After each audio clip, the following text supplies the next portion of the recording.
श्री हनुमान को माता अंजना की शिक्षा।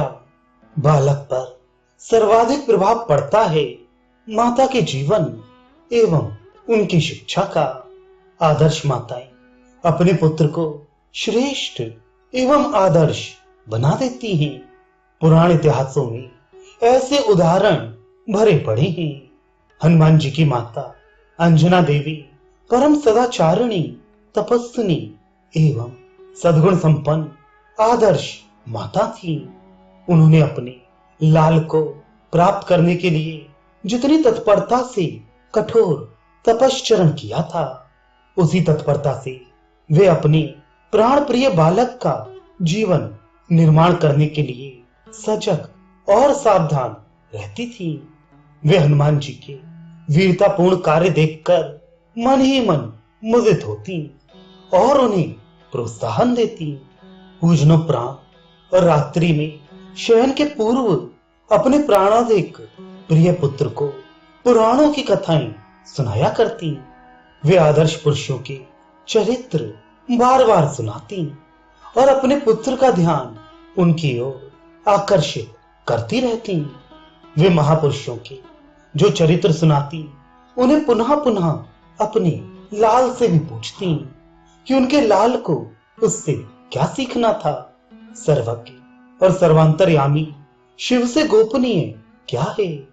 किंतु लीला में कभी कभी हनुमान जी अनजान बनकर ठीक उत्तर ना देते तो माता उसे पुनः सुनाकर कंठस्थ करा देती।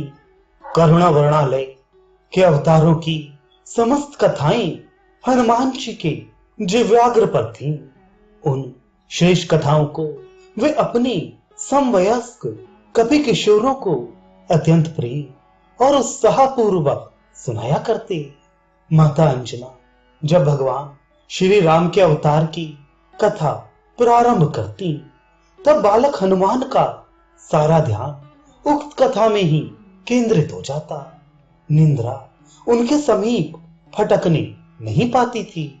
माता को झपकी आती तो हनुमान जी उन्हें झकझोर कर कहते, मां आगे कह, फिर क्या हुआ?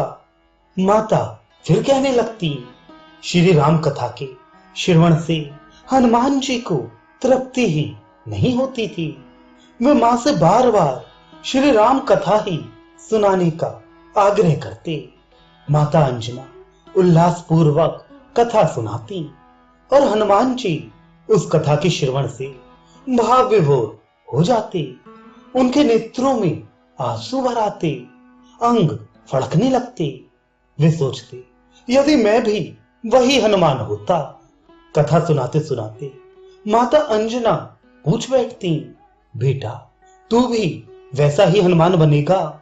हाँ मां, अवश्य वही हनुमान मैं बनूंगा, हनुमान जी उत्तर देते। पर श्री राम और रावण कहां हैं? यदि रावण ने जननी सीता की ओर दृष्टिपात किया तो मैं उसे पीस कर रख दूंगा। माता अंजना कहती, बेटा तू भी वही हनुमान हो जा। अभी लंका में एक रावण राज्य करता है और अयोध्या नरेश दशरथ के पुत्र के रूप में श्री राम का अवतार भी हो चुका है। तो जल्दी ही बड़ा हो जा।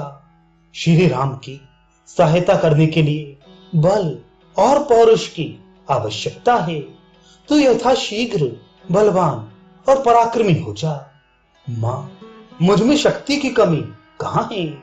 हनुमान जी रात्रि में शैया से कूद पड़ते और अपना भुजदंड दिखाकर मां के सम्मुख अमित शक्तिशाली होने का प्रमाण देने लगते।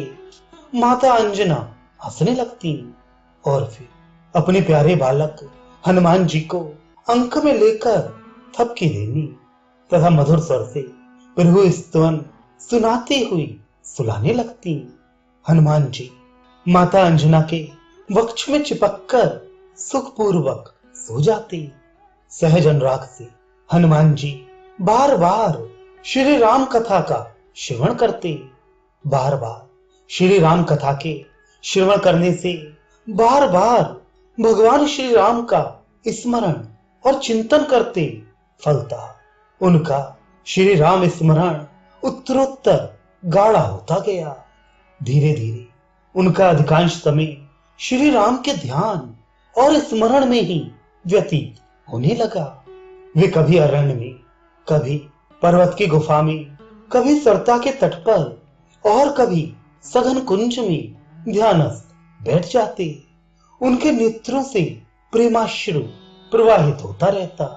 इस प्रकार ध्यान की तन्मन्यता के कारण उन्हें क्षुधा और तृषा का भी ज्ञान नहीं रहता।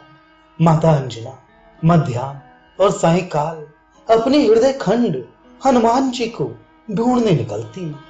वे जानती थी कि मेरा पुत्र कहाँ होगा। वे वन, पर्वत, सरिता, निर्झर एवं अरण्य में घूम घूम कर हनुमान जी को ढूंढकर लाती। तब कहीं माता के आग्रह से उनके मुंह में ग्रास पहुंचता और यह क्रम प्रतिदिन चलने लगा।